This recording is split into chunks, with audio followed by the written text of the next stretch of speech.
Cam Ujumbe podcast and Ujumbe means message. Greetings. I hope all is well with you. Get you something to write on, something to write with, because today we're going to talk about the forgotten king of Shewa. The forgotten king of Shewa. Yeah. The Haile Melekot. Haile Melekot, the forgotten king of Shewa. Now, we just got to talking about the rise of Tewodros the second, Ethiopia's rebel emperor. I felt it was only right and proper to talk about Haile Melekot because it's only right. We can't just bypass certain key rulers and kings to get through the information. Yes, we are still in the book, but there were some key figures that I had to discuss, right? So, yeah, we're in the book, The Ethiopians, A History. We're almost done. It's by Richard Pankhurst. Check it out. So, welcome back. Get you something to write on, something to write with, and let's get to it. Um, get this. There's so many paths, so many pathways in African history. You just can't just pick one, right? So today we're going to get into the central highlands of Ethiopia, into a kingdom shaped with destiny. It shaped the destiny of the entire Horn of Africa. See what I'm saying? And so our subject is not just one of giants, people that we know like Haile Selassie or Menelik II. Uh, you don't really hear about Haile Melekot. Okay, his name doesn't ring loud in the African history books. Instead of going to Haile Selassie or everybody else, let's talk about him for a little bit, right? So he lived between greatness, inheriting the crown from a powerful father and passing it on to a son who would become the most celebrated African emperors of all time, in my opinion. Um, Now, get this. His story is not one of, say, glamour and glitz, right? It's one of, say, endurance, perseverance, and patience. It's a story of survival. It's a story of hope. Melikot's reign was a sort of uh, rule. It was full of difficulty, but without him, the line of Shewa might have been extinguished. It might have been over. So, and if that had happened, Ethiopia's story, including the Battle of Ottawa, including the preservation of African independence from colonial rule, it would be very different right now. So we need to, be thankful about the guys that are in between, the guys that are in between these eras that have a story to tell, right? So so today we're going to explore his world. We're going to explore his environment. We'll look at Shewa before his rule, under the towering presence of his father, Sahle Selassie. I'm sorry. Um, then we'll see the trials and tribulations that he had to deal with, and then we'll catch up. We'll kind of discuss the rise of Kasaheliu, better known as Emperor Tewodros II, and how his larger than life figure overshadowed Melikot's. And so finally we'll see how Haile Melekot's legacy endured through his son Menelik II, through his son Menelik II. So who turned captivity into kingship and defeat into triumph. And so this is the story of a forgotten king, okay, of a forgotten ruler, right? So, but one of survival, one of perseverance and patience. Let's get it. Let's get it. I hope you got something to write on, something to write with. And yeah, this is the new Ethiopian era. This is the towards the modern century. This is towards the 20th and the 21st century. So we're getting closer and closer to some names and places that are familiar to us, right? Now, here's some of the questions. What role did Shewa play in Ethiopia's political and cultural survival during the era of the Arab princes, or the Zemi Mesafint? How did Haile Melekot's leadership differ? How was it different than his father, Sahle Selassie? And what challenges did he face in maintaining Shewa's independence? Because this is the first time I heard of this area, this region called Shewa. Matter of fact, have you guys ever heard of that? Have you ever heard of Shewa before? Like and comment below. Let me know. And how did the rise of Tewodros reshape Ethiopia, and what did his clash with Shewa symbolize in the struggle of national unity? Okay, and why is Haile Melekot's legacy important, even though his reign is often remembered as weak? And how did it set the stage for Menelik II's triumph at Ottawa? All right, so today we're going to talk about Shewa before Haile Melekot, the reign of Haile Melekot, number three, the shadow of Tewodros, and the legacy of Menelik II. Now, keep in mind, we have a different segment for Menelik II. We have his own episode, but we'll talk about that in a second. Let's go. Now, this is our overarching theme, Ethiopia, Kush, and Kemet. And so this is pillar one. Pillar one, Ethiopia, the source and sanctuary. Of course, pillar two, Kemet, the blueprint of sacred civilization. Pillar three, Kush and Nubia, the corridor of continuity. And number four, the hidden codes, spiritual science symbols, and the esoteric legacy of Africa. So we're going to deal with pillar one, Ethiopia, the source and sanctuary today. All right. So let's talk about it. Let's begin by setting the tone. Shewa is located in the very heart of Ethiopia. Its geography tells us why it became so important, because land mass and location is crucial. As we discussed how the Red Sea was a major economic benefit to whoever owned it or whoever controlled it, right? So the Central Highlands, with their fertile soil and natural rivers, made it a land capable of supporting large populations. And the high elevation meant security, because you got to go up there to take over, and the people will see you coming, right? And so, it was good for population. It was good for security. The valleys and mountains formed a natural fortress, and yet Shewa was no isolated land. It was at a crossroads. See, in the north, check out the map, because Brother Mo, he likes the maps, and the fam loves maps, so I found one. Even though some of it is in French, it is what it is. So Shewa is right in the middle, okay? And then, of course, we talked about Begmender before and Gojan before. They're right there. And the Oromo people, even though it's not mentioned here, the Oromo people is in the south. So the old imperial heartlands of Amhara and Tigray, that's where the Amhara people are. And then to the south and the west, the Oromo communities expanded through migration and settlement. She was set between all of these worlds, sat between all these communities and nations. That can be a challenge, right? And so this made this, because of Shewa being in that centralized location, it became a powerful area. It was positioned almost perfectly, right? Positioned to mediate trade, positioned to deal with culture, positioned to deal with the big three religions: Islam, Christianity, and Judaism, right? But it's also, because it's in the middle, because it's in between everything, it's vulnerable. Yeah, it's often exposed to pressures on all sides, right? Pressures from the Amhara and Tigray in the north and the Oromo in the south. Now, the people of Shewa reflected this crossroads. Its ruling elite were the Amhara Christians of the north, deeply tied with the Ethiopian Orthodox Tewahedo Church.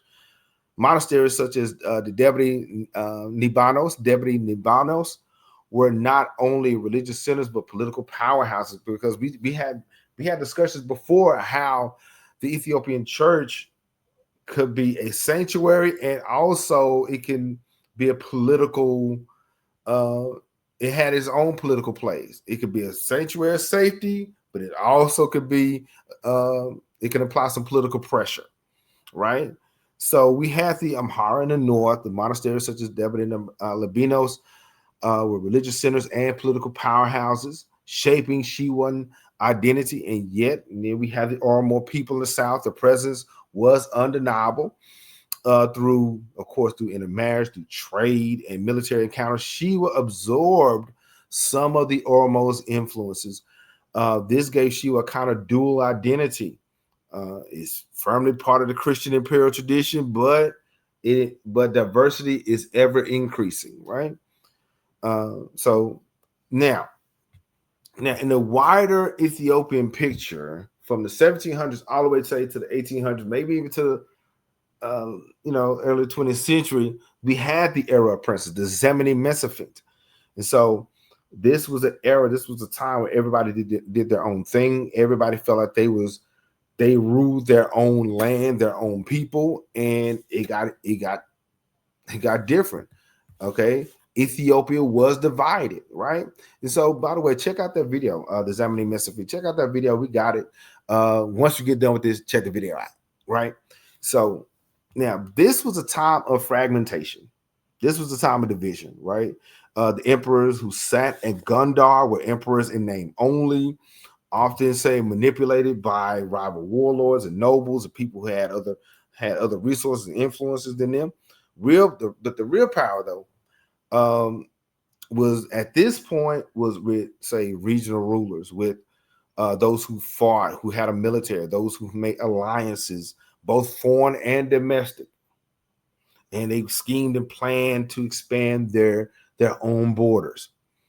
Okay, see, the thing is, we tend to romanticize Ethiopia as if it was one united country, and there have been times where Ethiopia was divided, right?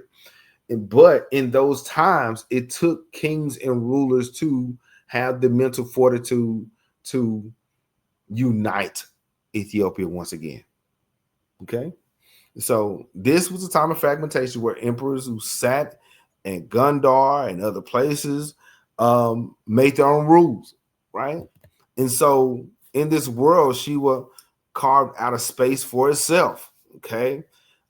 Semi-isolated from the northern conflicts, is built its own monarchy with ambitions to rise and thrive.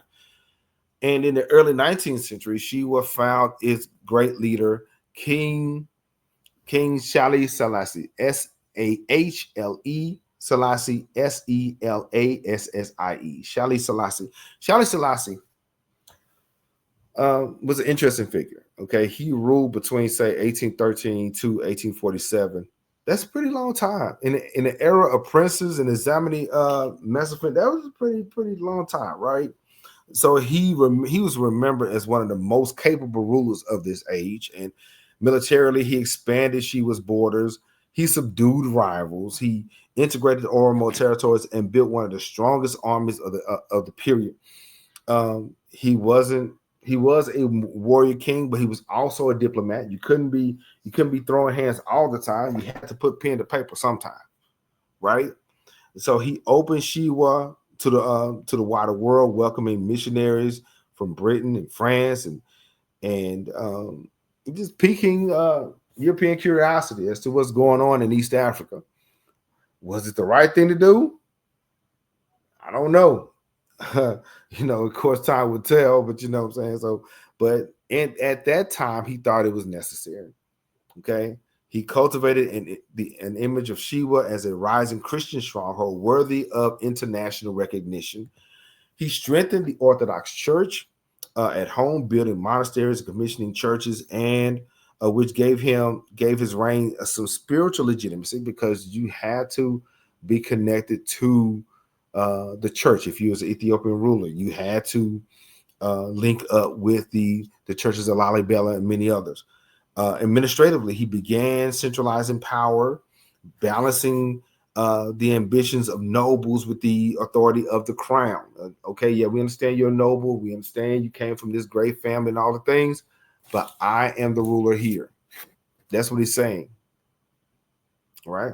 And so he invested in firearms and encouraged trade, and cautiously allowed European influence where it served his purpose, where it served his nation.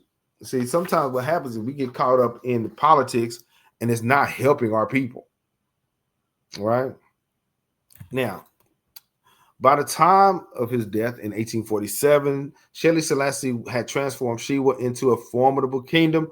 Europeans wrote about him with respect and adoration. Rivals feared him.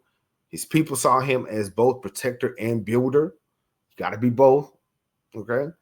But as it is often the case in history, greatness can cast a long shadow.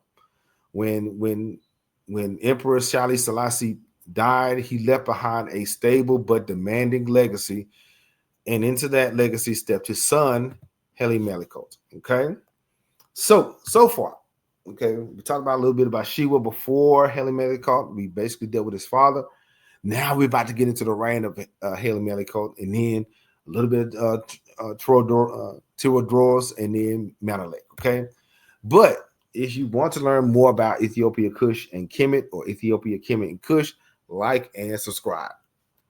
Okay, let's learn together. This is what we do here on King Cam and Ujumbe podcast.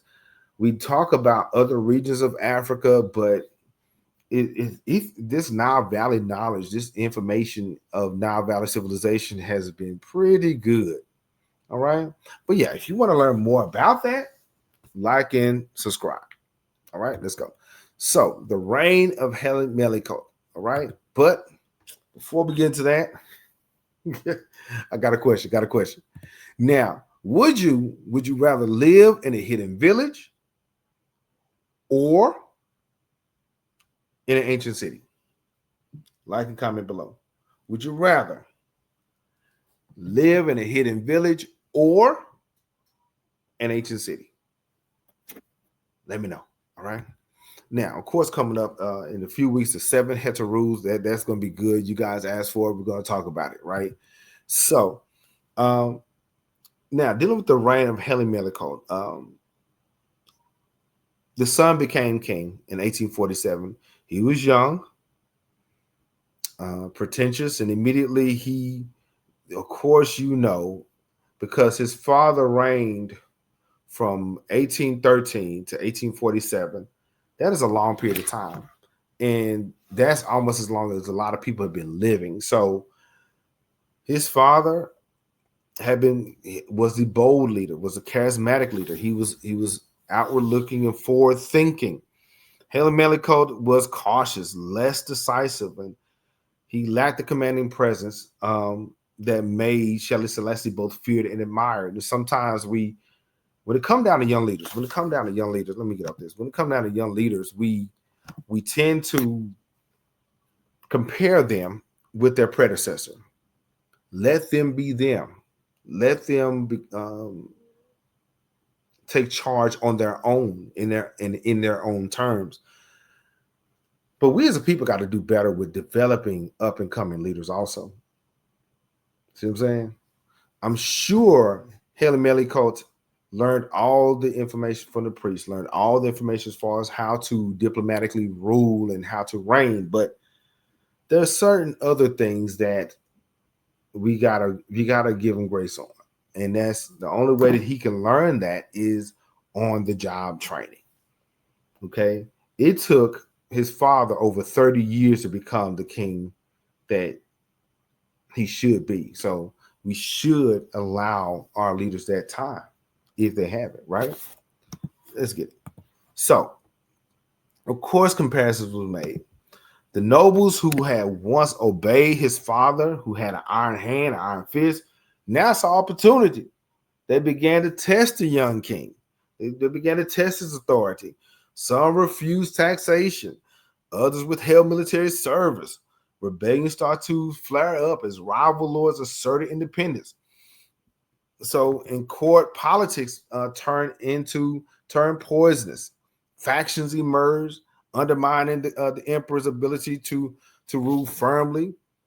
His treasury suffered, revenues fell, and without money, he could not maintain the discipline of his army. All right. So, and it showed, when you run out of money, people stop listening to you, right? So, under Sahle Selassie, his father, Shewa's armies was feared, right? Under Melekot, they grew weaker. Nobles withheld troops for their own ambitions, their own campaigns, because this is towards the back end of the era of princes, so everybody wanted to do their own thing. Shewa was once seen as a rising power, now looked weak and vulnerable, right? Then we got foreign relations also shifted. Missionaries and diplomats who flocked to Shewa once upon a time now drifted away. They no longer saw the new emperor as a reliable ally or a protector of Christianity. The Orthodox Church remained a pillar of Shewan life, but even in this situation, disputes between clergy and nobles was sapped or took away from that energy and that force. And then the Oromo groups in Shewa's borders pressed more boldly, testing the weakened defenses.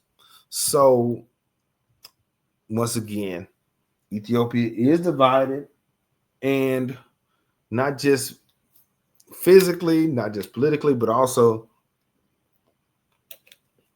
spiritually, right? But what do you do? What do you do? You just got the job, and all these problems are at your doorstep. How would you handle that? Now, let me know.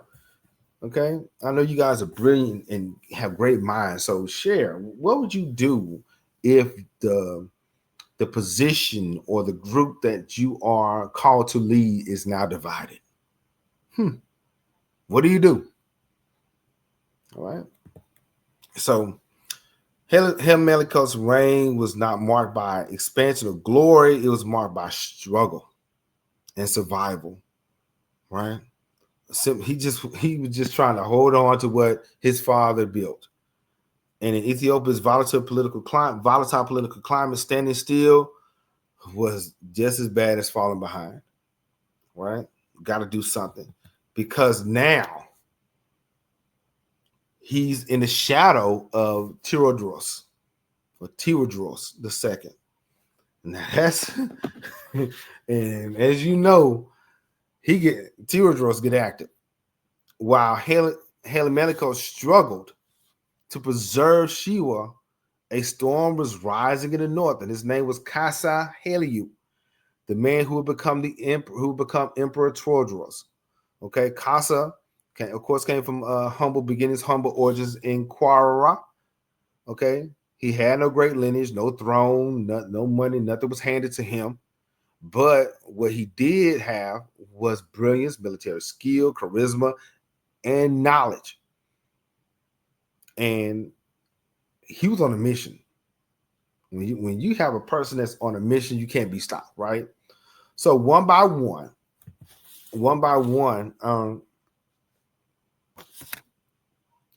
Sahle defeated the rival lords during the era of the Zamani Mesafint. He fought not just with swords and muskets, but with the idea that Ethiopia must be reunited. This was at a time of fragmentation and division, and so that had to come to an end. That had to stop. So he envisioned himself as the restorer, the one who was chosen to heal a broken empire and restore the glory of the monarchy. He even he reinstituted the implementation and them upholding the Fatah Nagast. Okay, by 1855, Kasa's campaigns made him unstoppable. His armies marched south towards Shewa, and Haile Melekot could not mount a unified resistance. His people were divided, his army weakened, and that year, Shewa fell to Emperor Tewodros. And unfortunately, it was in this battle that Haile Melekot died. And history remembers him as the last independent king of Shewa, the man who held the crown until Shewa's submission. So we have two leaders at the dawn of a new Ethiopia. Both were important, right? Both were crucial. And I think in my opinion, we needed them both. But unfortunately, Melekot died while defending Shewa, because it was his nation, and of course, later on, unfortunately, our Emperor Tewodros, he died while defending Ethiopia. This was happening, right? Then, so we have his son Menelik, the legacy, and Menelik. Okay, but so this is not where the story ends. I don't think this is just the beginning. I think because Melekot left behind his son, and his name was Sahle Sahle Meliam. So Sahle, Sahle, that was named after his grandfather. But this was, even though he was named after his grandfather, the era of Ethiopia was changing quickly. This was not the Ethiopia of 1813. Okay, and so the world would come to know this man as Menelik II. When Tewodros conquered Shewa, he took Menelik as a hostage. The common strategy to ensure loyalty from conquered lords. And Menelik grew up at Tewodros' imperial court, exposed to a world larger than Shewa. He learned court etiquette. He learned military organization and imperial customs. And these years of captivity, though painful, it shaped him into a man that can think and act beyond Shewa's small borders. Because remember, Ethiopia as a whole is a lot larger than Shewa.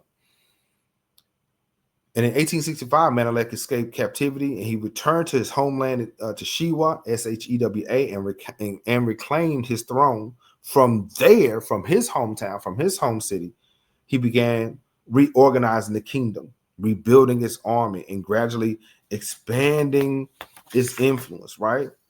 And so, but here's the thing, this is the irony of it. When Tewodros took another king's son, okay, and raised him up in his court, this would later on happen to him. Okay, yeah, this was ironically when Tewodros, when Emperor Tewodros was captured. No. Was when he was defeated. Okay, when he was defeated by the British Army, they took his son and took him back to England. Wow. But now, Menelik II, he escaped, right? And in 1880, and reestablished his throne and power in Shewa. And in 1889, he was crowned Emperor of Ethiopia, and 7 years later, in 1896, Menelik defeated the Italian army, which they kept coming back years later, over and over again. Defeated the Italian army at the Battle of Ottawa, a moment that secured Ethiopian sovereignty and sent shockwaves around the world. Ethiopia stood as one of the only African nations to resist colonial conquest. Yeah. Now they may have had some issues off and on, but when it was time to defend their independence from colonialism, they did that. Now along the way, they did attempt to sign treaties. They attempt to reach out to European nations back and forth, from Portuguese to French to the UK. Yeah, they did that. But when it came down to defending themselves from colonialism, they did it. So this triumph, which became the beacon of hope for Africans and the wider world, it was possible only because of the Shewan dynasty survived, and it survived through Haile Melekot. Okay, but yeah, we're going to talk more about King or Emperor Menelik II really soon. So get ready. So get this: while Haile Melekot was not remembered, he wasn't remembered, say, as a great conqueror. Of course, he's overshadowed by his own father sometimes, Sahle Selassie, the builder of Shewa, and by his son Menelik II, and even Tewodros. Okay, his reign was marked by not by triumph but by decline. Okay, and yet even in this decline, his story carries an important lesson. History is not only shaped by the powerful and victorious, but sometimes it is carried forward by those who endure, by those who persevere, those who would hold the line long enough for the next generation to come and take it to the next level. Emperor Melekot preserved the crown of Shewa in a time of weakness. He bridged the gap between his glorious father and legendary son. Without him, Shewa's royal line might have ended, and without him, Menelik II would never have won the crown. And without Menelik II, the Battle of Ottawa, the symbol of African resistance and sovereignty, would never have been fought. So think about it. Let's think about that. Think about, say, we gotta take time to remember, think about the fallen king of Shewa. Okay, Haile Melekot. So hopefully his name will be also echoed in history like his son, but his endurance should be preserved and recognized as part of the dynasty. Okay, so yeah, that's what that is. So like I said, if you want to learn more about Ethiopia, Kemet, and Kush, like and subscribe, right? So we talked, this is Pillar 1, Ethiopia, the source and sanctuary. Pillar 2, Kemet, the blueprint, sacred civilization. Pillar 3, Kush and Nubia, the corridor of continuity. And Pillar 4, hidden code, right? Here's some books. An African History of Africa by Zina Badawi. Go and get that because that's coming up in November. I wanted to do that October, but we can't just run through this information, right? But yeah, an African History of Africa by Zina Badawi, that's coming up. The Orthodox Church of Ethiopia, History by John Benz. The updated edition, A History of Ethiopia by Harold Marcus. The Ethiopian Borderlands by Richard Pankhurst, and we still have a few more chapters left in the Ethiopia's History by Richard Pankhurst. The affiliate links in the description. Check it out, and of course, my book, The Crusades and Jihad in East Africa, Religious Conflicts and Their Impact by yours truly. Check it out. And coming up, get this, we have a special live stream. We're going to have a special live coming up. We're going to talk about Maskel, because recently they had in Ethiopia, they had a great festival called Maskel, and we're going to have to talk about that, the hidden journey of the true cross. All right, and of course, we're going to talk about Clash of Empires. We're going to talk about Ethiopia versus the Empire, Johannes, Menelik, and the European powers. This is at the edge of the 20th century. How will Ethiopia handle itself? Who's Johannes and who's Menelik for real, right? And it's time for schematic science. We got to do it. Time for schematic science. Shout out to Brother Ferguson. He's going to love this. So we're going to talk about Karnak's Hypostyle Hall, Echoes of the Pharaohs. We're going to break down the Temple of Karnak. Yeah. And we're going to deal with Tasseti's legacy. We're going to deal with the tribes of Tasseti. We're going to get into that. The Tasseti, the first throne was Nubia before Kemet. Yeah, I'm doubling down on that. I don't care, because there's so many pundits and so many individuals saying that Egypt did not come out of Nubia. Okay, I got something else for you then. All right, so we're going to talk about Tasseti, the first thrones, Nubia before Kemet. Get ready. And after that, Pharaoh's lost tombs. A lot of you guys was asking about Abydos. We're going to get into that discussion. We're going to get into that. All right. So, but shout out to the Ujumbe members. Shout out to Abina Scott, Brother Mo, Brother Isu. Shout out to One Voice Africa. Shout out to the fam. Join the membership. They get the first look on all the new videos, including this one. They will also help as far as the lives and the live streams and everything that we do. So join the membership. Membership has its benefits, right? All right, let's go. So today we talked about the forgotten king of Shewa. We talked about Shewa before Haile Melekot. We talked about the reign of Haile Melekot, even though it was short, but it was impactful. The shadow of Tewodros and the legacy of Menelik. Okay, if you like the content, share with somebody that may enjoy it, and share on your social media of choice. Don't just share it to somebody that ain't gonna like it. All right, share it to somebody that may like it. All right. Now, so today, listen to King Cam Ujumbe podcast. Ujumbe means message, and today's message is the forgotten king of Shewa, Haile Melekot.